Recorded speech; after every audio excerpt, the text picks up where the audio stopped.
In the College of Textiles here at North Carolina State University, our students go into careers that span a really wide range, from marketing and retail of apparel products to designing the next generation of medical devices that are fiber-based medical devices, to working in manufacturing facilities to create the next generation of protective garments for military or firefighters or other first responders. And what all of these different careers have in common is that they work with fibers and they create products from fibers.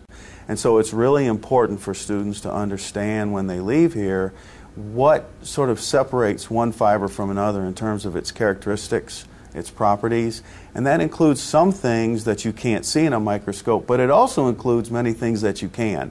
And sometimes those properties are best elucidated from a light microscope, and sometimes we can get much more detail and much more information from an electron microscope.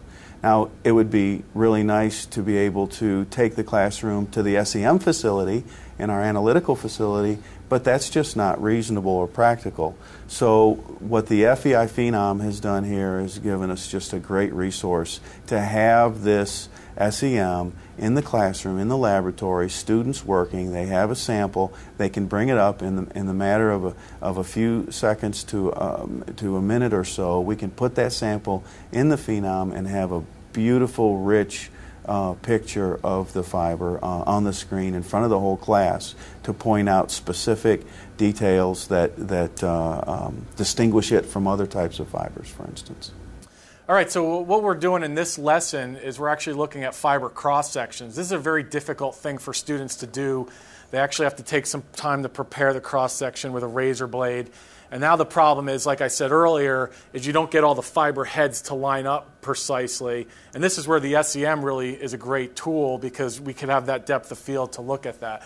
So John has a sample mounted in here, and it's a cork sample with the fibers coming straight out of the screen here. And there's 5, I don't know how well you can see that, but there's 5 different fiber samples there. And so with one cork sample, we can go around and look at many different types of fiber cross sections here.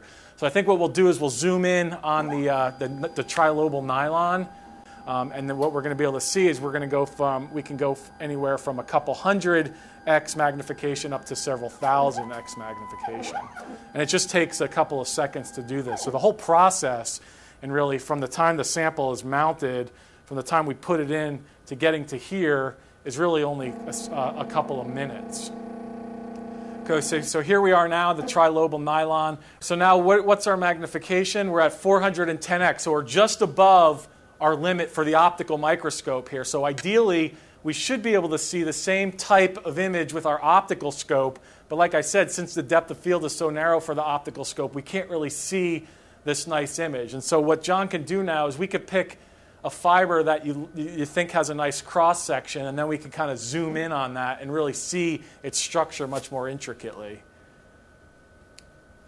So if we choose this one here, okay, now we can really see that structure and that outline. And what I'm going to show you next is kind of the comparison between an optical image and the SEM image. So now we're going to go to a higher resolution, and you can see it's going to be a very nice image. What you can also see that you would never be able to see optically is you can see actually the cut marks here too.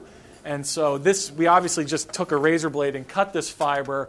But say if this was a fiber sample from a crime investigation, you could actually do some analysis of this fiber and actually look at how it was abraded and maybe get some information about how that victim had fallen or was assaulted or whatnot.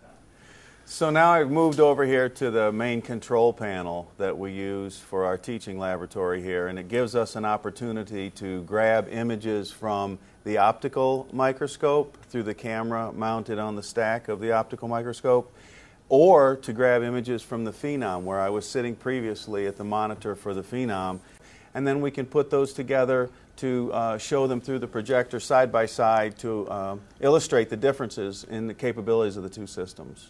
So we can see here, this is the same trilobal nylon fiber, and on the left side are the optical images. We have 100x magnification and 400x, okay? And then on the right side are the Phenom SEM images, and the top right is 520x, so it's a little bit higher mag, and the bottom one is just about 2500 magnification. But if you compare the bottom left and the top right, very similar magnifications, you can see here we can only see very few of the really nice cross-section of the trilobal, and the contrast is quite poor. And so until we got the Phenom, this is all the student could really see of that trilobal cross-section. That's it. So that is what's in their mind. That's what they're thinking about. Now they have the ability to see that, okay? And then we can take it a step further by zooming in and looking at the really nice structure of those cross-sections.